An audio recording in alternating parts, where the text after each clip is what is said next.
Halo guys, welcome home. Kembali lagi kita dalam ibadah Joshua Generation online service pada hari ini. So, dimanapun teman-teman berada pada saat ini, aku yakin dan percaya bahwa Tuhan yang sama juga hadir di tempat teman-teman pada saat ini. Maka dari itu siapkan hati kita mau sama-sama memuji dan menyembah Tuhan pada hari ini. Mari arahkan hatimu, fokuskan pikiranmu kepada Tuhan, hatimu kepada Tuhan. Sebelum itu mari kita berdoa dan kita mengucap syukur buat kebaikan Tuhan dalam setiap kehidupan kita. Kami sungguh mengucap syukur Tuhan, sehingga pada hari ini kami dapat datang berkumpul kembali dalam satu channel dan dalam satu hati kami mau memuji-Mu, mau menyembah-Mu Tuhan. Dimanapun kami berada, anak-anak-Mu Tuhan, generasi-generasi-Mu Tuhan, setiap kami memiliki hati yang rindu, hati yang haus dan lapar akan Engkau, Engkau yang memenuhi dan Engkau yang memuaskan setiap kami. Amen. Kami percaya Tuhan, dimanapun kami berada, di situ pun Engkau juga berada Tuhan. Yes. Apapun keadaan dan situasi kami, semuanya begitu baik dan semuanya daripada-Mu Tuhan. Untuk itulah kami mengucap syukur dan kami berterima kasih melalui ibadah pada hari ini, di online service pada hari ini Tuhan. Kami serahkan ke dalam tangan-Mu Tuhan. Terima kasih Yesus, dalam satu nama kami membuka ibadah hari ini. Terima kasih Tuhan. Terima kasih Yesus. Dimanapun teman-teman berada pada saat ini, kita mau sama-sama menyembah dan memuji Tuhan. Setelah itu kita akan diperlengkapi dengan firman Tuhan. Bebaskan, ekspresikan, jangan ditahan-tahan apa yang mau engkau lakukan untuk Tuhan. Terima kasih Yesus Tuhan. Haleluya. You go before I know that you've even gone to it. My word, you come back with the head of my enemy. You come back and you call it my victory.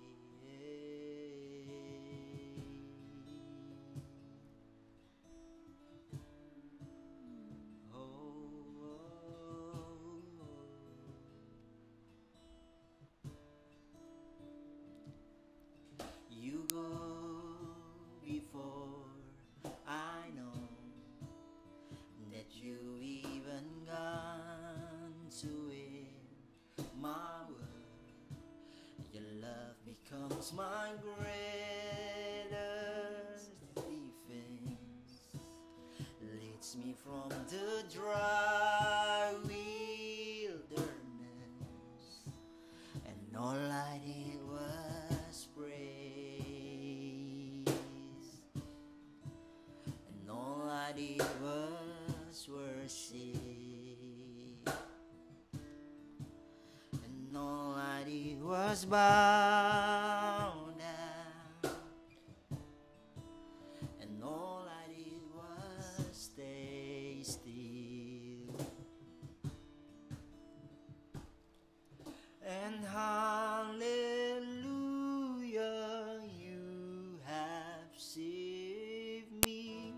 So much better your way. And hallelujah, great defender. So much better this way.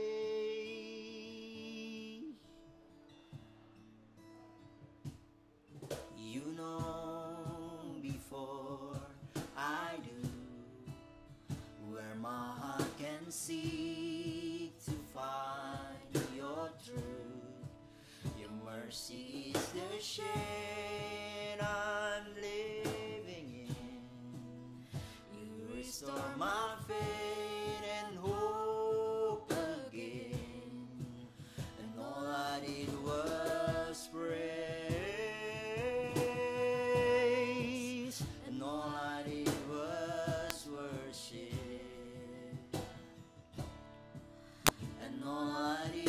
must bow down, and all I did was stay still. Come on, sing out. And hallelujah, you have saved me so much better your way. And hallelujah, great defender, so much better this way. And hallelujah, you have saved me so much better your way. And hallelujah, great defender, so much better this way.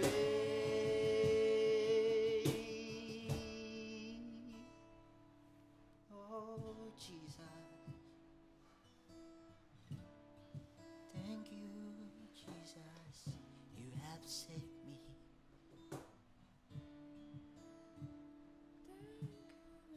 Hallelujah.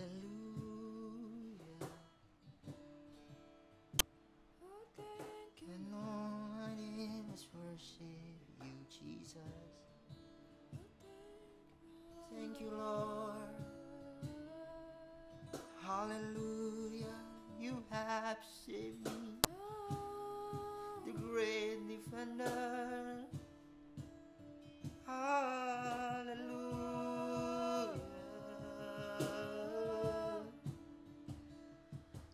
Thank you, Jesus. Thank you, thank you.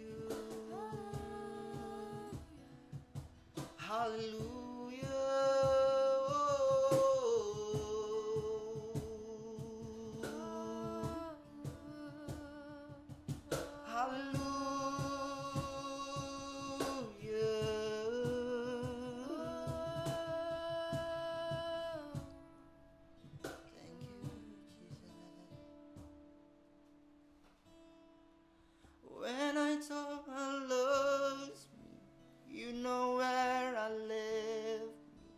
You reintroduced me to your love, and you pick up all my pieces, put me back together. You are the defender of my heart. When I thought I lost me, you know where I left me. You reintroduced me to your love, and you pick up all my pieces, put me back together. You are the defender of my heart.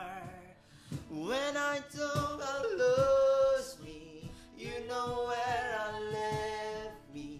You reintroduced me to your love, and you pick up all my pieces, put me back together. You are the defender of my heart.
you so much more. And all I did was praise. And all I did was worship you. And all I did was bow down. And all I did was stay still.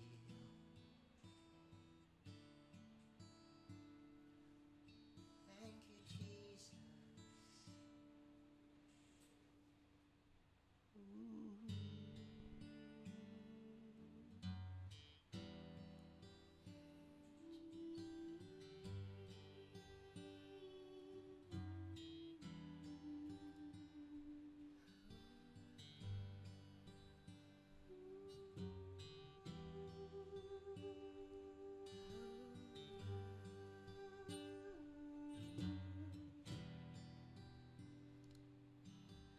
Grander is great before,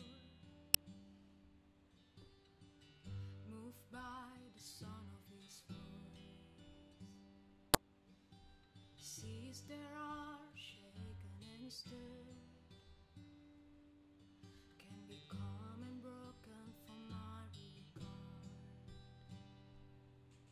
Through it all, my eyes are on you. Through it all, it is rest. Through it all, my eyes are on you, and it is well with me.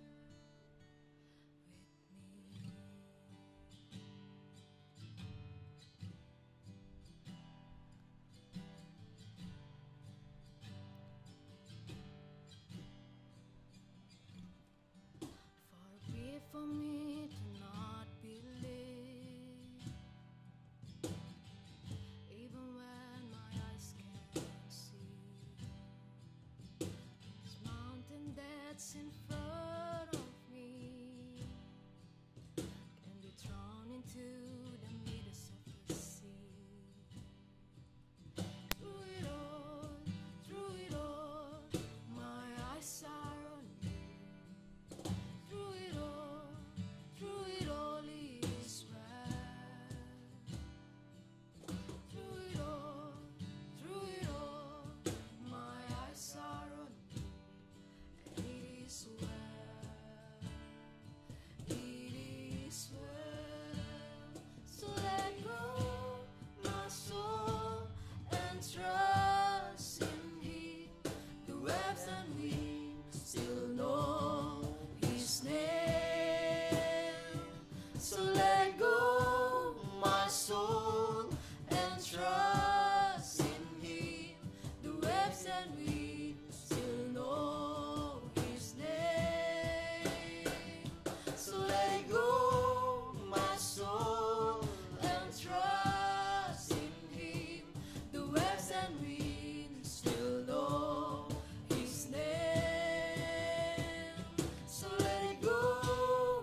is well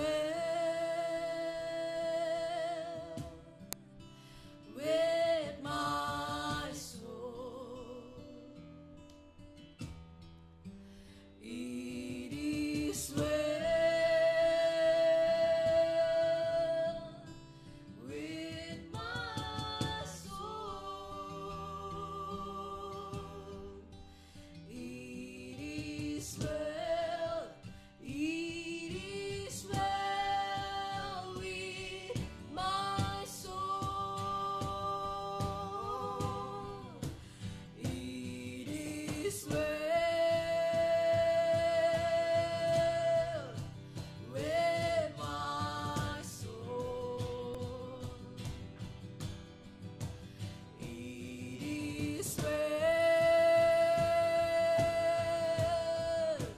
with my soul. It is well with my soul.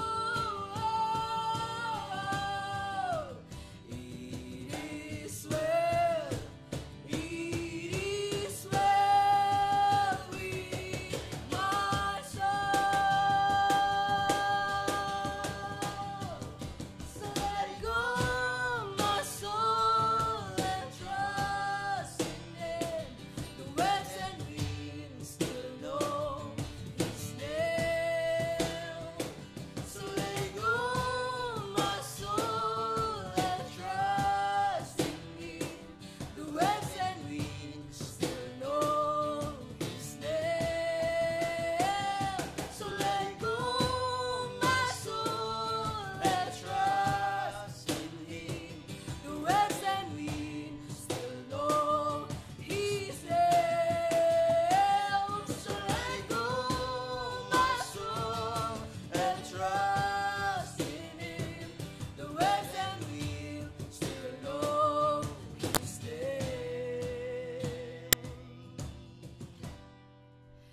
It is well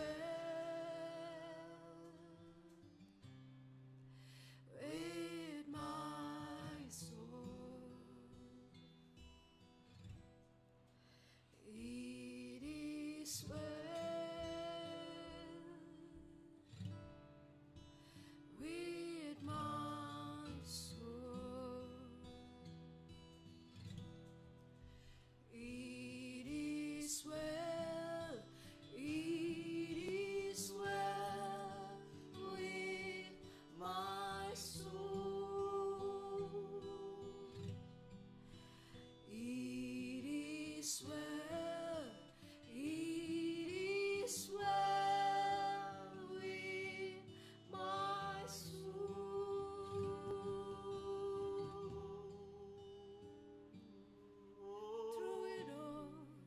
Through it all, my eyes are on you, and it is well with me. Thank you, Jesus.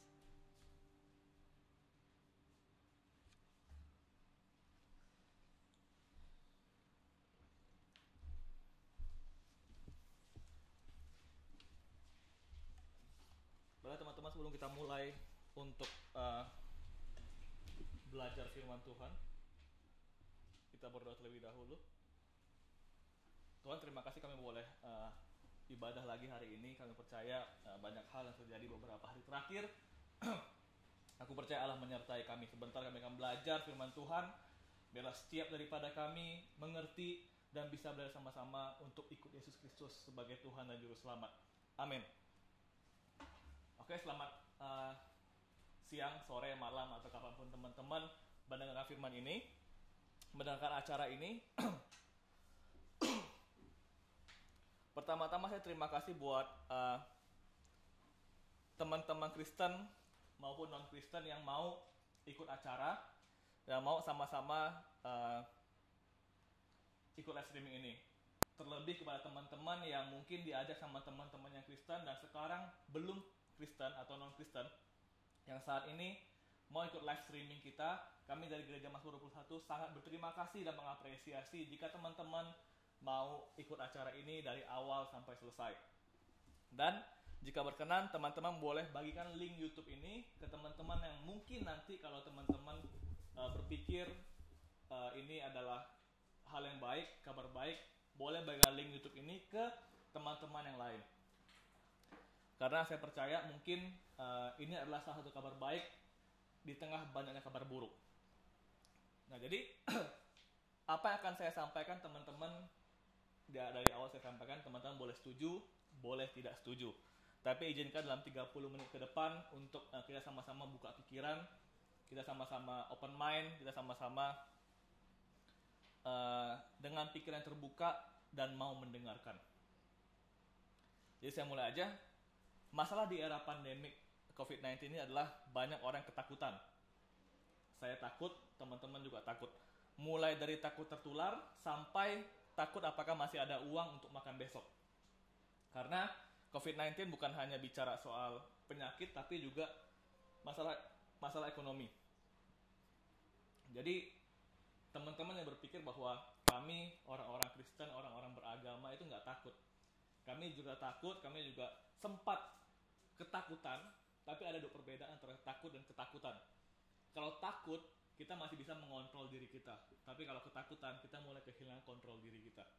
Nah, yang saya pengen bahas adalah, tahu nggak teman-teman kenapa sih kita bisa ngerasa ketakutan? Next. Ketakutan terjadi karena ketidaktahuan kita akan apa yang akan terjadi. Kita bisa ketakutan karena kita nggak tahu next hour, next day, apa yang akan terjadi. Orang bisa merasa ketakutan karena kita tidak tahu apa yang akan terjadi. Kita nggak tahu apakah kita bisa tertular virus corona, ataukah teman-teman yang sorry to say sudah terkena virus corona, apakah bisa sembuh atau tidak. Kita takut apakah gara-gara corona kita akan di PHK. Kita juga nggak tahu apakah keluargaku punya cukup uang untuk bertahan. Kita juga nggak tahu apakah akan ada kerusuhan karena pandemik ini. Dan yang terakhir, kita juga nggak tahu kapan pandemik ini berakhir. Jadi di tengah semua ketakutan itu, kita nggak tahu apa yang akan terjadi. Mulai rasa takut, kita nggak bisa mengontrol diri kita, pikiran kita mulai pendek, dan kita berbuat sesuatu yang terkadang tidak masuk akal. Nah, kabar baik bagi kita semua yang mau ikut Yesus, yang percaya Yesus sebagai Tuhan dan Juru Selamat. Saya pengen sampaikan bahwa ada sebuah kepastian di tengah ketidakpastian ini, yaitu Immanuel. Aku menyertai engkau sampai kesudahannya. Ada kepastian di tengah ketidakpastian ini. Sebuah kata yang simpel, yang juga mungkin jadi nama sekolah di kota Pontianak, Immanuel. Yesus pernah berjanji setelah dia bangkit 40 hari kemudian sebelum dia naik ke surga, Yesus Kristus pernah berjanji akan menyertai kita sampai kesudahannya. Menyertai kita melewati apapun yang sedang kita hadapin. Dan mungkin janji itu Yesus sampaikan secara verbal kepada murid-muridnya. Tapi kita sekarang kan juga pengen jadi murid Kristus. Artinya kita juga terima janji yang sama bahwa Allah menyertai kita sampai kesudahannya. Sampai hari ini. Seharusnya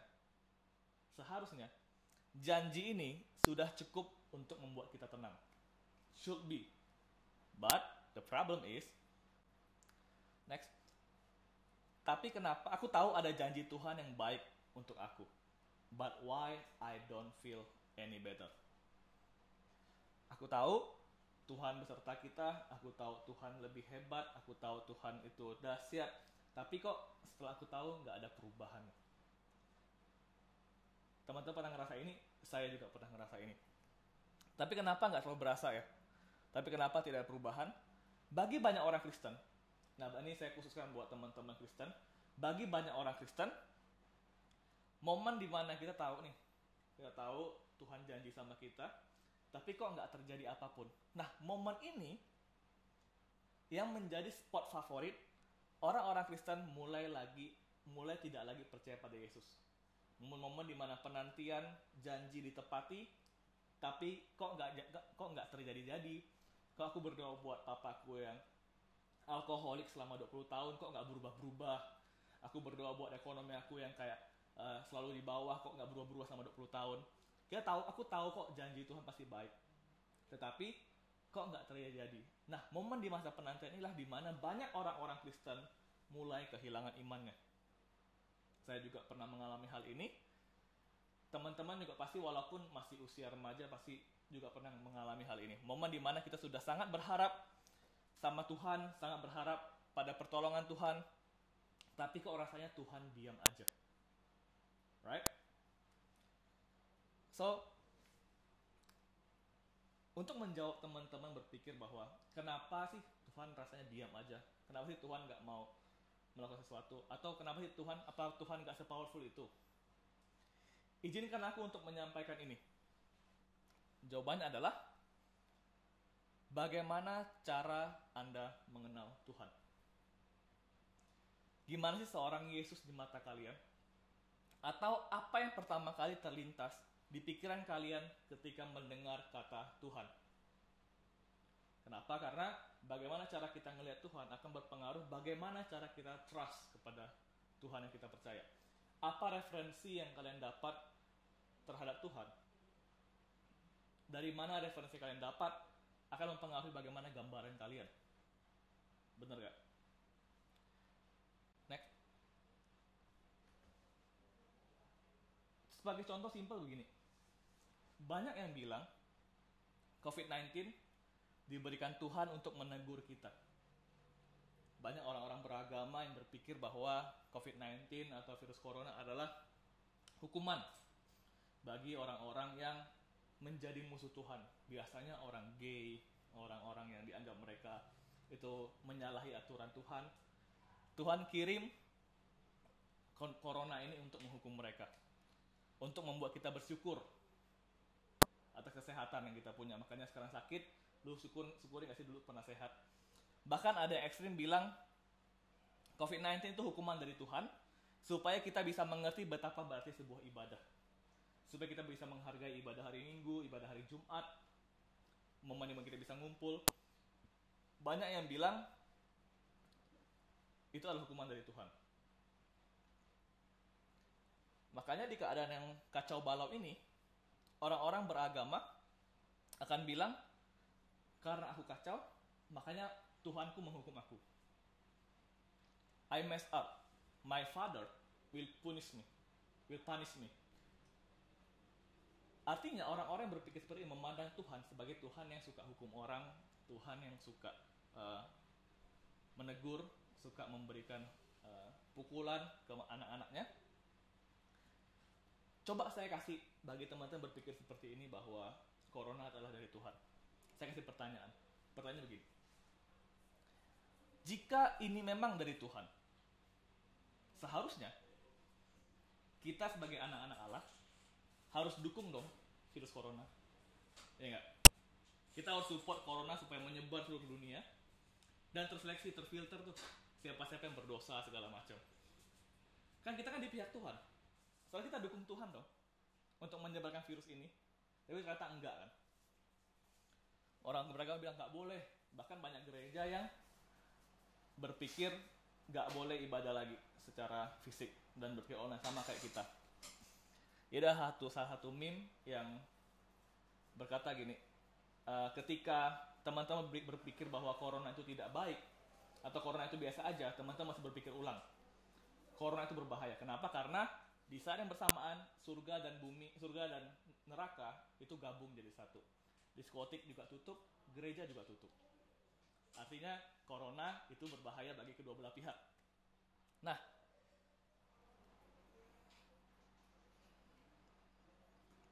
pertanyaan kedua, corona kan untuk hukum orang lain. Tuhan ini pengen hukum siapa sebenarnya? Siapa sih yang ditarget sama Tuhan? Apakah tenaga medis yang pertama kali mati duluan? Enggak dong. Orang-orang tua kah yang gampang terkena corona itu yang mau divonis sama Tuhan? Mereka juga bilang bukan. Jadi, teman-teman gini deh, Tuhan kan kasih kita otak untuk berpikir. Dia tolong dipakai.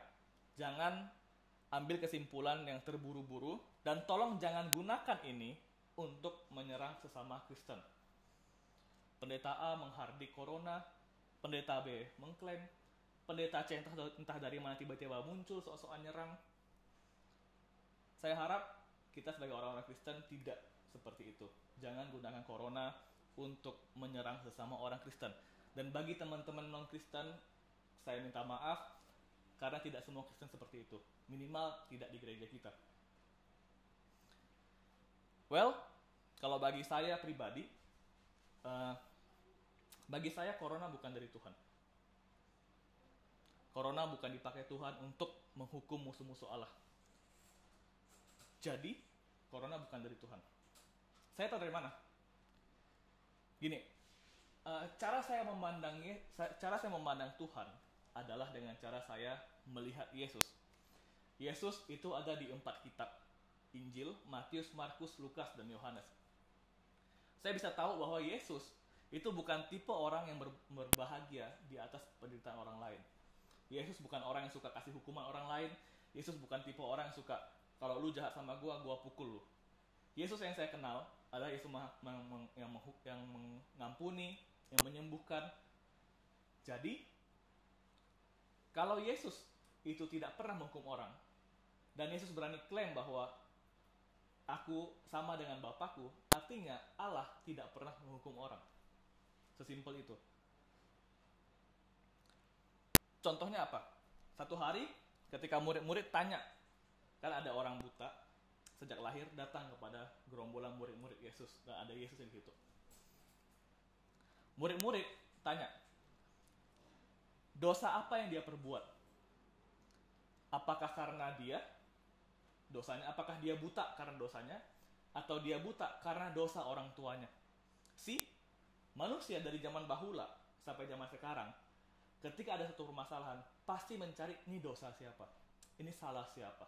Pandangan mereka terus melihat bahwa Tuhan itu selalu menghukum orang yang berdosa sama dia. Lalu Yesus bilang, dia buta bukan karena dosa dia, atau bukan karena dosa orang tuanya, tetapi karena ada pekerjaan Allah yang akan dikerjakan melalui dia. Artinya, orang kena masalah mungkin bukan karena dosanya, tapi sesuatu terjadi karena ada pekerjaan Tuhan yang bisa terjadi lewat keadaan itu. So, corona itu bukan dari Tuhan, tetapi lewat corona akan ada pekerjaan Tuhan yang mau disampaikan. I believe in that. I have my faith on Jesus. Nah, Tuhan kita tidak suka bahagia di atas penderitaan orang lain. Tuhan kita bukan Tuhan yang haus darah. Yang ada adalah Yesus ikut menangis bersama teman-teman, orang-orang yang menderita, dan berusaha semaksimal mungkin untuk membantu kita keluar dari penderitaan. That's what I know about my God. Itu yang aku tahu tentang Tuhanku. Jadi bagi saya, corona bukanlah hukuman. Dan corona bukan dari Tuhan. Karena referensi Allah saya seperti itu. Nah, kalau teman-teman berpikir bahwa Allah itu suka menghukum orang lain, itu pasti karena referensi Anda tentang Allah itu berbeda-beda. Referensi saya tentang Allah sekali lagi adalah dari Matius, Markus, Lukas, Yohanes, atau kita kenal sebagai Injil. Yesus gak pernah bikin orang sakit, Yesus gak pernah bikin tsunami, Yesus gak pernah kasih virus, karena Yesus bilang, aku datang untuk memberi hidup. Tetapi iblis datang untuk mencuri, membunuh, dan membinasakan. So it's clean and clear, itu jelas bahwa ketika sesuatu yang terjadi itu mengakibatkan kebinasaan, kerugian, itu pasti dari si jahat. So, mulai hari ini, coba kita ubah lagi image kita tentang Allah. Mungkin jika image kalian tentang Allah adalah Allah yang suka menghukum, menegur, mencuri, dan membinasakan, mungkin image kalian tentang Allah bukan Allah yang benar. So, next. Dari segala, oke kok, aku tahu nih bahwa ini bukan dari Tuhan. Aku tahu ini pekerjaan si jahat. So, apa yang mesti aku kerjain? Sebelum saya menjawab, saya pengen tanya, apa sih yang kita mau? Nah, coba kita buat keadaan kacau ini jadi lebih sederhana ya. Apa sih yang kita mau?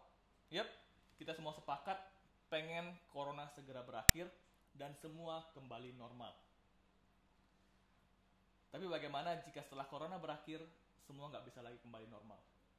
Kita nggak bisa lagi ibadah seperti biasa mungkin, kita nggak bisa lagi ngumpul, mungkin akan ada peraturan-peraturan dari pemerintah bahwa ketika kita pengen ke mall, mesti dicek suhu badannya, ada segala macam protokol-protokol. Saya pikir setelah corona mungkin nggak akan kembali normal keadaan ini, tapi kita harus bisa beradaptasi dan menyesuaikan.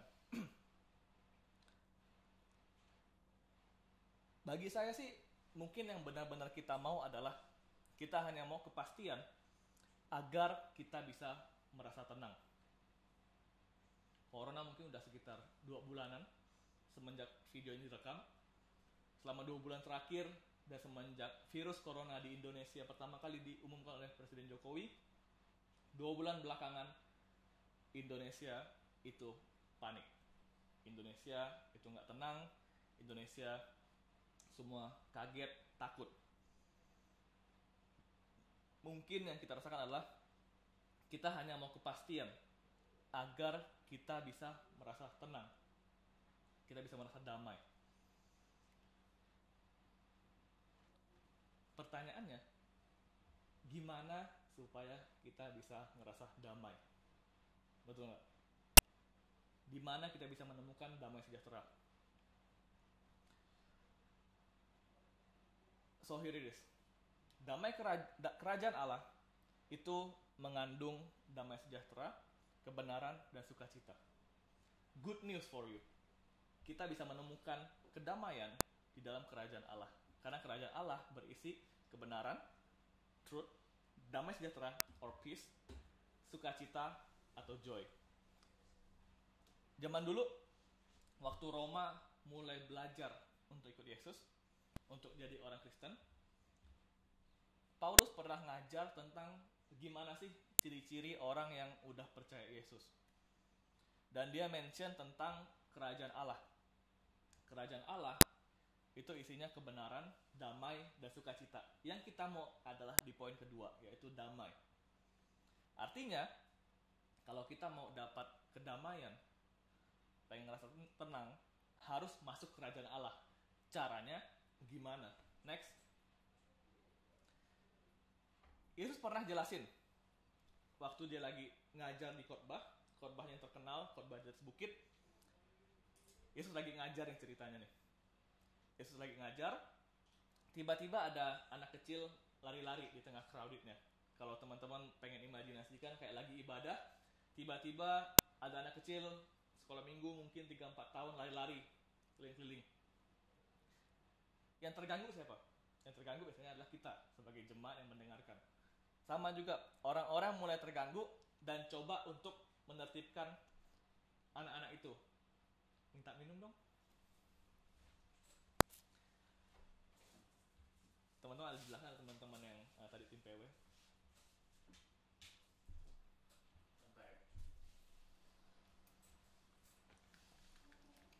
Kacau ibadah gak ada asar. Ngelawak sendiri, ketawa sendiri. Sedih. Nah, saya mana tadi? Mana tadi? Oke. Yesus pernah ngajarin orang lain, terus anak kecil kacau. Anak kecil ngaco dia punya acara. Orang-orang mulai terganggu dan coba untuk menertibkan acara itu.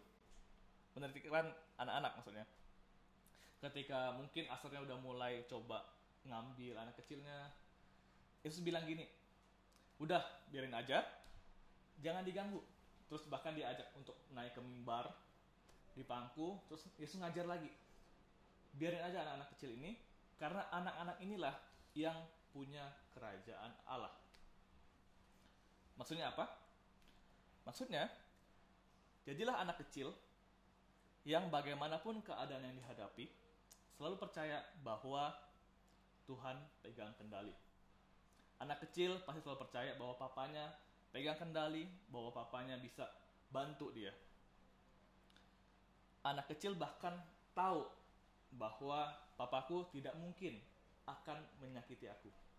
Papaku tidak mungkin akan kirim virus kepada aku. Itu yang Tuhan pengen mau, bahwa kita melihat Tuhan sebagai Bapa yang baik. Saya punya analogi begini. Jadi, saya cerita, ada papa muda, bukan mama muda, yang di TikTok. Nah, ada papa muda yang punya anak satu. Keluarga kecil, kemudian dia kerja kantoran, 9 to 5. Setiap hari, setiap pulang jam 5, dia pulang dari kantornya, dia masukin mobilnya ke garasi. Papa ini kemudian masuk ke rumahnya, langsung berjalan ke dapur, buka kulkas, ngambil segelas susu, dituangkan ke gelasnya, kemudian tutup kulkasnya, sambil berjalan dari dapur itu menuju ruang keluarga. Dia ambil satu cookies, biskuit biskuit. Kemudian papa itu dengan tangan kanan pegang gelas susu, tangan kiri pegang biskuit.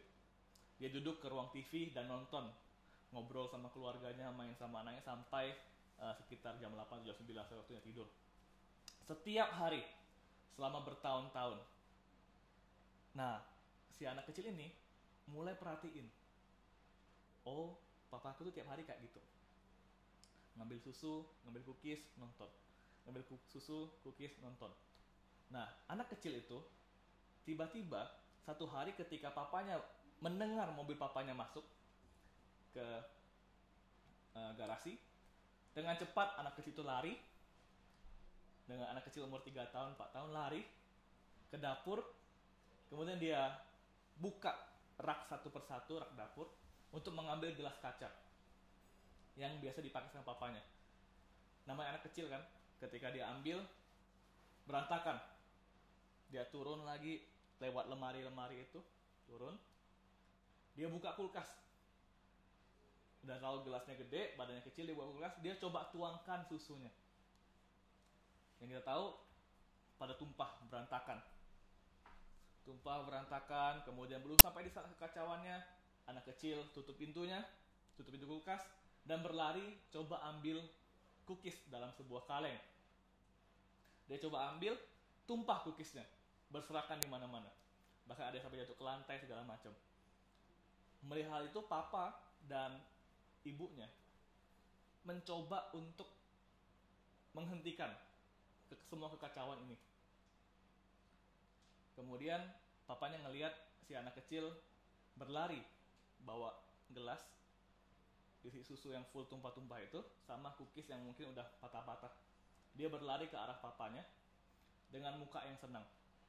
Di momen itu papanya berpikir, aku nggak boleh tegur dia, aku nggak boleh hentikan dia, karena ada satu pembelajaran yang lebih baik yang anaknya sedang belajar sesuatu. Kemudian ketika dia lari ke papanya, anaknya bilang, "Papa, this is for you." Apa yang kita tahu? Anak kecil itu ngerekam selama berbulan-bulan, bertahun-tahun kesukaan papanya. Di tengah semua kekacauan itu, dia hanya pengen satu hal. Aku hanya pengen menyenangkan papaku. Nah, teman-teman yang biasa ibadah di JG,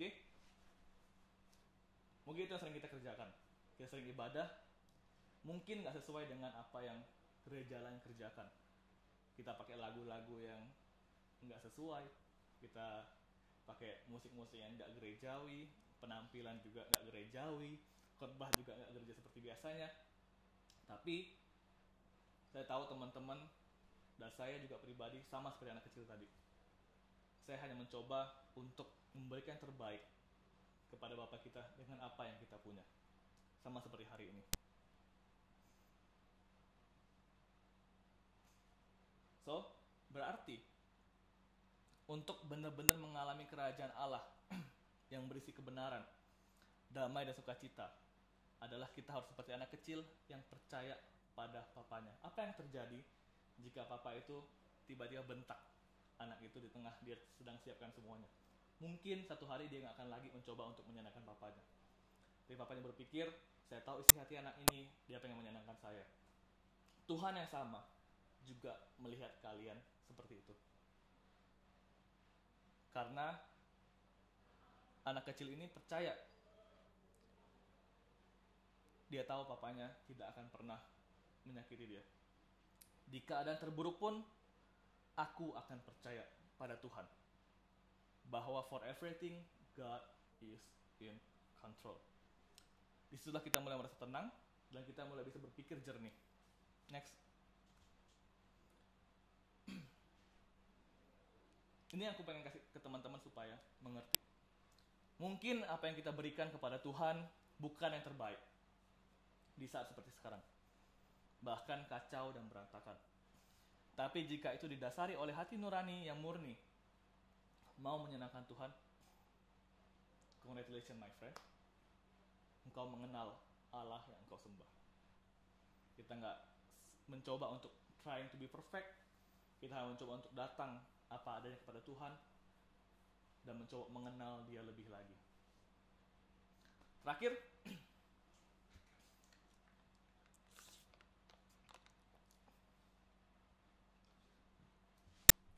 boleh mungkin gitar sama tim pemusik boleh naik. Ada satu lagu namanya It Is Well With My Soul, ditulis oleh Horatio Spafford. Horatio Spafford hidup di tahun 1870-an. Pengusaha real estate di Chicago, Amerika Serikat di tahun 1870-an. Nah, lagu ini ditulis Horatio setelah dia mengalami banyak hal. Apa itu? Saya mulai cerita ke teman-teman. Jadi, Horatio ini pengusaha real estate properti. Di tengah kesuksesannya, Horatio tetap aktif melayani di gereja di Chicago. Sampai pada tahun 1870, putra tunggalnya yang berumur 4 tahun, putra tunggal Horatio, pewaris mungkin kekayaannya, meninggal di umur 4 tahun karena DBD, demam berdarah. Setahun kemudian, 1871, ada kebakaran besar terjadi di Chicago dan semua properti Horatio terbakar habis, membuat Horatio Spafford bangkrut.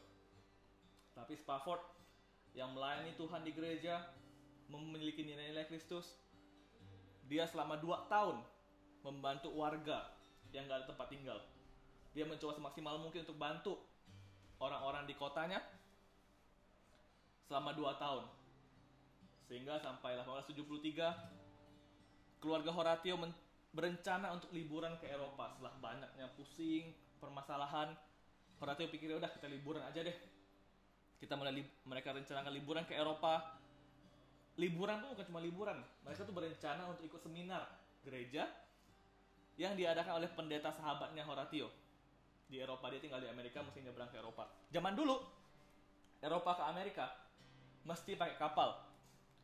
Nah, ketika sedang siap-siap, ternyata Horatio harus pisah kapal dengan keluarganya. Jadi keluarga berangkat duluan, Horatio tinggal sebentar karena dia harus ngurus bisnis di Chicago. Akhirnya, istri dan 4 orang anak Horatio pergi duluan. Dan Horatio berencana menyusul setelahnya. 22 November tahun 1873.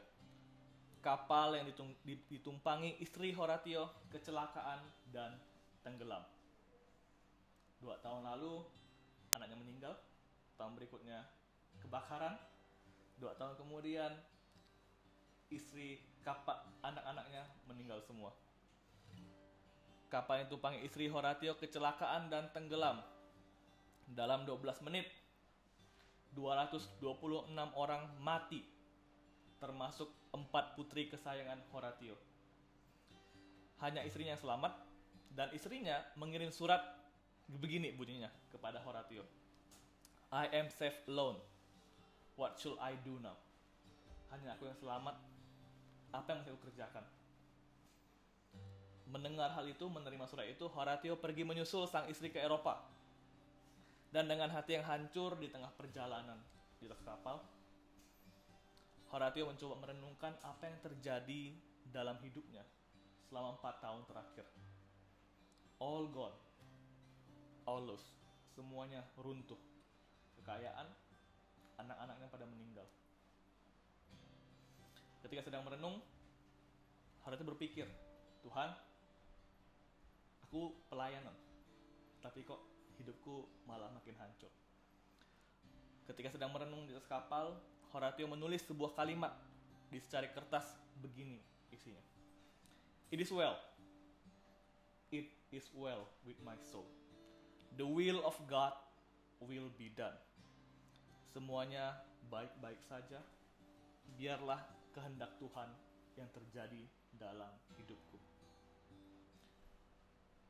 Dan terciptalah lagu legendaris yang tercipta bukan dari keadaan yang baik. Lagu ini tercipta mungkin di titik terendah hidup seseorang. Lagu yang bicara seolah-olah, it is well with my soul. Tenanglah hatiku, tenanglah. Apapun yang terjadi, kita percaya bahwa Allah tahu yang terbaik. Bagi teman-teman yang mendengarkan siaran ini, saya tahu ada beberapa yang benar-benar terketuk hatinya, yang berpikir bahwa tahu Tuhan sedang bicara sama saya. Bagi yang Kristen, pasti tahu inilah momen di mana Tuhan sedang bicara sama saya dan teman-teman mulai menyiapkan diri untuk menyembah Tuhan. Saran saya, cari tempat. Kalau kalian dengarkan lewat handphone, coba ke kamar kalian. Kalau kalian kamarnya sharing dengan teman-teman yang lain, cobalah ke WC dan mulai untuk menyembah Tuhan.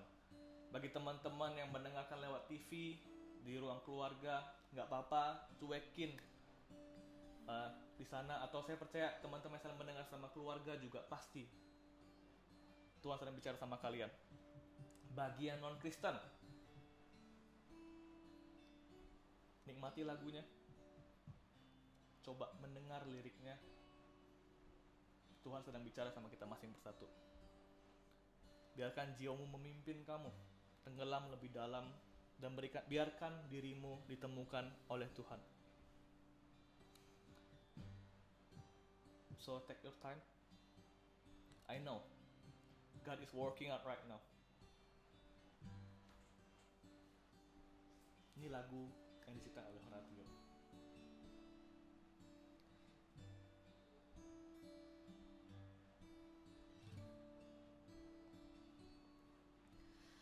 Grandeur has quaked before, moved by the sound of his voice. Seas that are shaken and stirred can be calm and broken for my regard. Through it all, my eyes are on you. Through it all, it is well. It is well with my soul. Through it all, my eyes are on you, and it is well with me.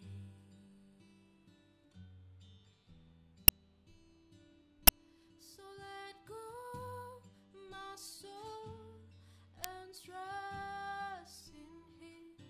The waves and wind still know His name. So let go, my soul, and trust in Him. The waves and wind still know His name. Calm your heart. Say it. It is well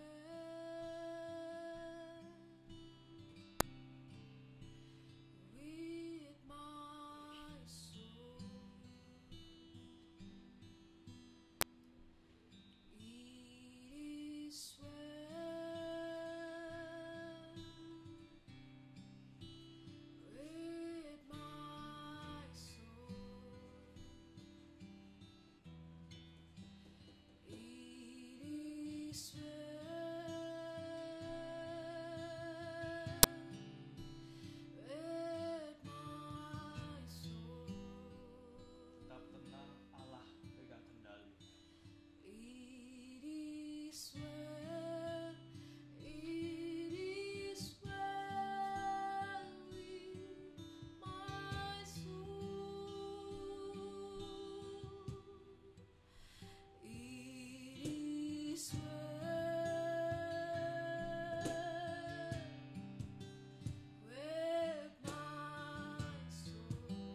punya pengertian ini dalam cara memandang Tuhan. Saya bukan orang baik ataupun pintar. Saya bahkan nggak tahu banyak tentang Tuhan. Yang kita tahu adalah jika aku bersedia ditemukan oleh Tuhan, Tuhan akan berlari untuk memelukku erat. Let's pray. Tuhan, terima kasih hari ini kami sudah mendengar kebenaran Tuhan. Kabar baik di tengah banyaknya kabar buruk. Kami bukan mencoba untuk menolak atau merasa bodoh amat. Kami tahu keadaan sedang genting. Tapi kami nggak tahu mau mesti pegangan kemana lagi. Kami hanya tahu satu pegangan, janjimu Immanuel. Engkau menyertai kami sampai kesudahannya. Kami tahu ini bukan hukuman. Engkau bahkan menangis bersama-sama dengan kami. God is more powerful than anything. Engkau bukannya tidak bisa ngapa-ngapain, engkau bukannya tidak mau bicara apapun, tapi engkau menggunakan ini untuk menyatakan bahwa pekerjaan Allah akan dikerjakan. Dan pekerjaan Allah akan dikerjakan melalui hidup kami. Thank you, Father. Kami berdoa bagi semua mereka, Kristen, non-Kristen, mereka yang sedang menghadapi masalah, yang imannya sedang lemah. God is with you. Terima kasih Bapa. Kami gak minta banyak hal, minta kami berikan kami pengertian, insight,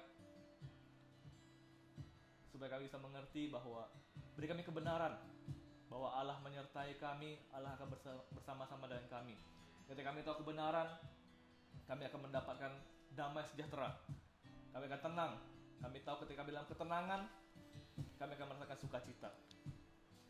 That is what you have said. Itu apa yang kau sudah katakan. Terima kasih Bapak. Kamu sudah berbicara selesai. Ibadah juga sudah selesai. Teman-teman terima kasih bagi yang sedang menyiapkan offering, persembahan. Nanti setelah ibadah ini akan ada slide untuk teman-teman bisa scan atau ada nomor rekening. You know, saya bukan full timer, saya bekerja di sebuah perusahaan lain, tapi semua kena dampak. Mari kita mencoba saling bahu membahu. Orang-orang Kristen full timer juga perlu bantuan kita. So I pray untuk apa yang kau berikan, persembahanmu, jangan malu untuk scan di OVO, mungkin cuma berapa ribu, berapa puluh ribu, nggak apa-apa. So I will pray for it. Bapak, kami silakan memberikan persembahan. Apa yang kami berikan inilah sesuai dengan kehendak hati kami. Nggak ada paksaan, nggak ada merasa minder. Kalaupun kami nggak memberi, kami mau berdoa buat mereka Tuhan. Kami tahu Tuhan, kami sayang gereja kami, yang percaya gereja kami dibentuk oleh Tuhan, dan mereka yang terpilih Engkau pelihara. Tuhan, kalau kami bisa bantu, mungkin ini bantuannya. Biar apa yang kami berikan bisa saling membantu sesama kami. We love you God, and because we love you, we are loving each other, just like we love ourselves. Thank you Father. Ibadah akan selesai. Terima kasih, and God bless you. See you next week.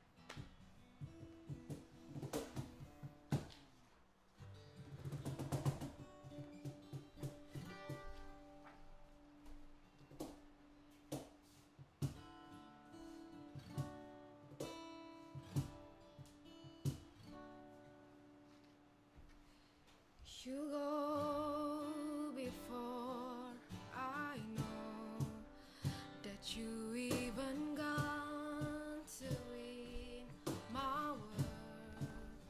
You come back with the head of my enemy. You come back and you call it my victory.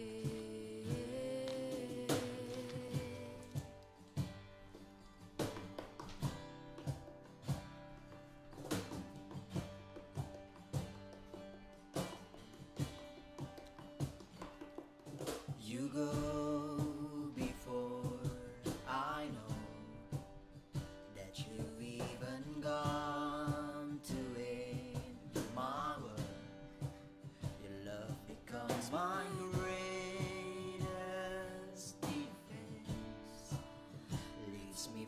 the dry